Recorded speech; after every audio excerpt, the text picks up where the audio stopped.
77 WABC invites you to a family fun day and softball showdown on July 20th with net proceeds benefiting Shriners Children's. John Sterling will call the game as the FDNY takes on the NYPD with special guests Dwight Gooden, Art Shamsky, 77 WABC hosts, including Sid Rosenberg, Anthony Cumia, Lionel, Dominic Carter, and many more. For more info and to buy tickets, go to ShrinersChildren'sChampions.org. That's ShrinersChildren'sChampions.org. The Judge Janine Pirro, Tunnel to Towers Foundation Sunday Morning Show. Entertaining and informative. On the Red Apple Podcast Network.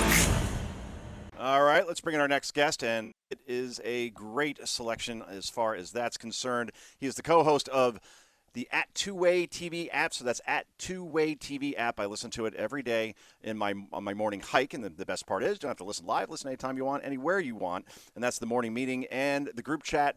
He is a proud Democrat, but a sensible one in a time where it's hard to find these kind of guys these days, and a dad of 4 boys, by the way, which I'm raising 1 son. 4 must be a real treat for you, Dan. How's that going? Oh, it makes politics look very easy. Yeah, right? Seriously. What are their ages? Between 15 and 11. They're all boys, 15, 13, and 11. So we have a lot of testosterone in our house right now, but it's great. I love it and wouldn't trade it for anything in the world. Same with me as well. I have a very athletic daughter. We're actually playing in a tournament in Virginia this weekend because that's, 11-year-old girls. We can't just find the town next door. We got to travel by plane down there. And we were in San Diego last year, and it's just crazy the sports that we're seeing. And I could talk about that all day, of course. But did want to talk about so much on the political scale that we could discuss here as far as the reaction to the Iran strikes, as far as look, it's only about a week or so since this happened, and it appears that they were successful based on the IAEA and their assessment, based on the CIA, based on Israeli intelligence, based on what some Iranians are even saying. But we don't completely know if they were obliterated or severely damaged or otherwise. But either way, from a political perspective, was this a victory for Donald Trump? Oh, absolutely. Look, it's been U.S. policy, whether it was a Democratic president or a Republican president for the last 30, 40 years, that Iran cannot get a nuclear weapon. And for years, we've done kind of covert work along with the Israelis to try to slow it down. But we always knew that it was just slowing it down, and that at some point we were going to have to probably have a more direct confrontation with them. And obviously that time, has come, and the Israelis have done an amazing job the last kind of 2 years degrading the Iranians' capabilities throughout the region and then their air defenses. So I think it was a huge success for Donald Trump. I think, unfortunately, the Democratic Party's initial response that day, that evening on Saturday, was horrible. And I think it was really just because they cannot fathom Donald Trump having success and giving him credit. And, the first people out of the box, unfortunately, for those who don't know, Bernie Sanders on his Fighting Oligarchy tour was live on stage when he was passed the news that Trump had just posted on Truth Social that we had hit the targets.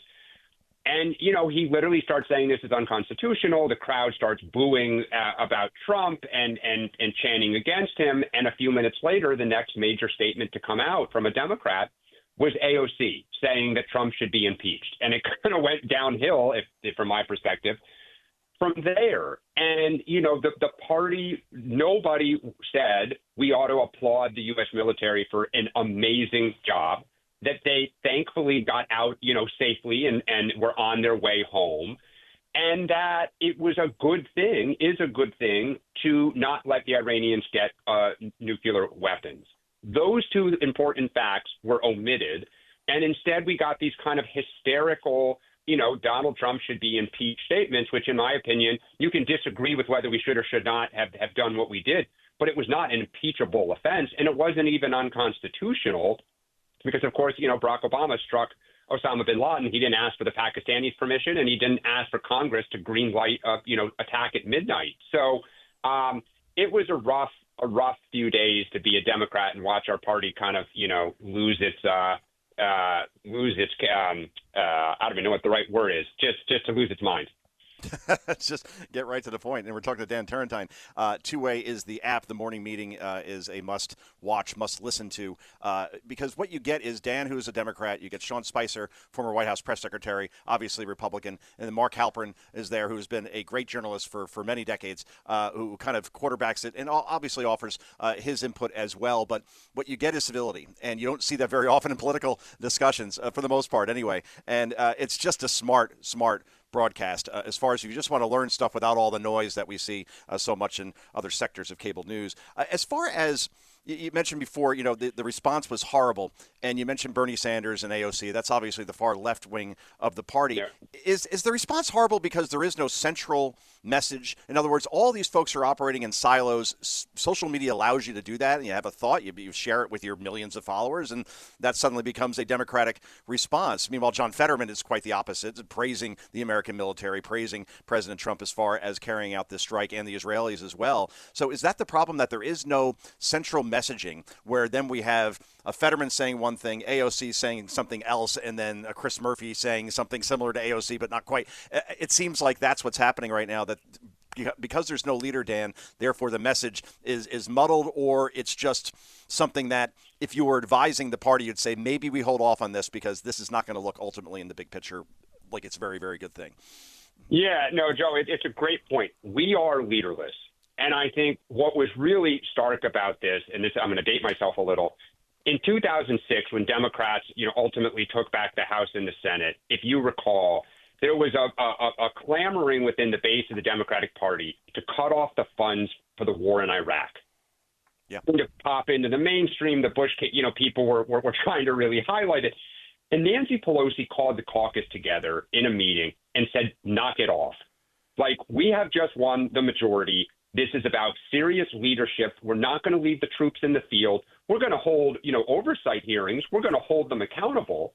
And by the way, the point person on behalf of the caucus is Jack Murtha, who, God rest his soul, former Vietnam vet from Western Pennsylvania, big, rough guy, right? Mm-hmm. But he was the perfect messenger to say, we're going to ask tough questions, but we're not going to not support the troops and kind of ultimately support the mission of stabilizing Iraq. How Hakeem Jeffries and Chuck Schumer, we didn't know when an attack might occur, and to some extent we didn't really know if it would ultimately happen, but it was certainly being telegraphed that the option was on the table. How the caucus did not get together and say, look, let's come up with our message. We need everyone to kind of sing from the same hymnal. AOC, who, by the way, has played ball on some other issues recently, unlike some of her other squad members, let's come to, some sort of a consensus. Let's put these people like, Jim Himes or Mark Warner, who are the ranking members in the Intelligence Committee. Here's who we want to be out there. Instead, they were totally unprepared. Hakeem Jeffries didn't put a statement out for hours. I mean, he was probably the 90th out of 200 and some odd Democrats to put one out. Chuck Schumer, even worse, waited until almost midnight, did not post it on his Senate website, did not post his statement to social media. They quietly sent it to select journalists. And it was almost like maybe the tree can fall and not a lot of people will hear it on Saturday at midnight, which, of course, is comical. And it just, to your point, it shows a complete lack of leadership, of preparation, and the tail is wagging the dog. The loudest voices in the base are really dictating policy right now. And we're talking to Democrat Dan Turrentine. And that's the thing, right? Who ultimately you think wins as far as this ideological battle within the Democratic Party? Will it be the far left, which seems to have the energy? It gets a lot of the media attention because it seems, having somebody who studies media on a daily basis, the more provocative you are, like a Jasmine Crockett or an AOC or an Eric Swalwell, the more chance you're going to get on MSNBC or CNN, because you're going to bring that big provocative soundbite that then goes viral, perhaps for the wrong reasons, but hey, good enough. So as we go into 2028, and I know that's a long way off, but just as you're looking at this party from within as a Democrat, does the far left win? Does AOC, for instance, perhaps get the nomination, or do the moderates end up winning? But I can't name a moderate that may run. Josh Shapiro, perhaps, and he gets the nomination. Because all I remember, Dan, is during the 2020 campaign, and we had all those Democrats running, and I thought Michael Bloomberg, foolishly, I look now, looking back, I thought he had a chance because he ran New York so successfully from the center, and he was eaten alive and was out within a couple of weeks in terms of running for the Democratic nominee. Yeah. So I wonder if that happens again and the far left wins here, Dan. Well, interesting thing, Joe, the last 20, 30 years, our party kind of almost every year or every cycle flirts with the progressive. Think about Howard Dean, right? Bernie Sanders in 2016, Bernie Sanders and Elizabeth Warren in 2020, but ultimately kind of settles back with the comfortable shoe a little bit. Now, to the progressives, that's been our problem. It's why Hillary lost and Joe Biden was not a great candidate, et cetera. I don't know. To your point, the far left is the most provocative. They're the most clear in what they stand for. It's not what I agree with, but I think everyone would agree. Like AOC doesn't kind of deal in pastels; she deals in bold colors. Yeah. I think one of the things that Mamdani has showed is in terms of how he ran his campaign. He was laser focused on the issues that the people that a segment of New York cares about the most, which is affordability. Now, what he said, I disagree with in terms of kind of socialist policies. But what you didn't hear Mamdani talk a lot about was Donald Trump. He wasn't talking about our democracy is at risk. He wasn't talking about kind of all these, the kind of liberal Ivy Tower kind of things. He focused on the real lives of real people. And I think this is a long-winded way of saying for 2028, I don't even know what AOC's theory of the case would be for why she would want to be president. I know why she hates Trump. I know why she thinks he's terrible. I can tell you why Bernie Sanders, thinks that there's an oligarchy in this country. But I don't know what on earth they want to do for the average person to make their life better and what the most important issues will be, let's say 2 years from now. Is immigration still a big issue? If the big, beautiful bill goes through and is tax policy a big deal?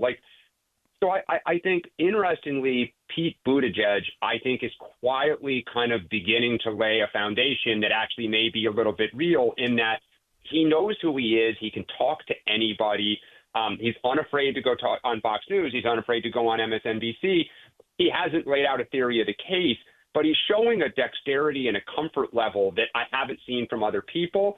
But my goodness, long way to go. I'm almost more curious to see who wins here in New York City in November. Yeah, well, precisely. And I wanted to get to that next. And by the way, Emerson poll just out recently. Presidential primaries, Buttigieg leads the Democratic pack, albeit just with 16%, and Kamala Harris, 13%, which does not seem to be much enthusiasm around her at all, even to run for California governor. Gavin Newsom, 12%, AOC, 7%, Shapiro, aforementioned, 7%, and then you have the Sanders, Booker, Whitmer, so on. So that's interesting. On the Republican side, it seems to be a lot more definitive. J.D. Vance, as you would expect as a sitting vice president, 46%. His favorabilities have gone way up since about a year ago when it was announced that he would be Donald Trump's running mate. Marco Rubio, 12%. That would be a pretty formidable ticket, wouldn't it? J.D. Vance, Marco Rubio. Could you see it shaking out that way on the Republican side? That seems to be more of a foregone conclusion. Maybe not so much Rubio, but at least J.D. Vance being the heir apparent to Donald Trump. Yeah, I think there's no question that he will likely be the Republican nominee. I think the biggest question really is how much runway Donald Trump gives him to be his own candidate, and how much does Donald Trump want 2028 to be about Donald Trump? I think we could all see. Yeah, and that'll just depend on kind of where he is. And look, the other thing I'll just add quickly is historically, after 8 or 12 years, the country kind of wants to go in a different stylistic direction than because they just kind of fatigue on it. Trump, I think, is going to test that limit because ostensibly he's been, kind of in the public eye for 12 years. So we'll have to see. That's true. We saw that with Ronald Reagan, George H.W. Bush, and that was 12 years of Republican rule. Granted, a recession probably took down George H.W. Bush with a little sprinkling of Ross Perot. But yeah, that's the way that worked out. And we're talking to Dan Turrentine. The two-way app is what you want to add to your phone or however you listen to podcasts. And obviously the morning meeting is a great listen. So please do give that a listen. So I'm curious, as far as Mamdani, we talked about him before, but there was a story that came out recently, and it's a campaign document, Dan, that says that his administration will, quote, shift the tax burden from overtaxed homeowners in the outer boroughs to more expensive homes in, and I'm quoting here, richer and whiter neighborhoods, unquote. I mean, how much runway does Mamdani have in a general election as more of this stuff comes out, and as far as having free universal child care and having free busing and government-run supermarkets? In a general election where it's not just the Democratic Party voting, will this be an opportunity for an Adams or a Cuomo, or do you think they split the vote along with Curtis Sliwa on the Republican side, and then Mamdani can get in with like 34, 35% of the vote?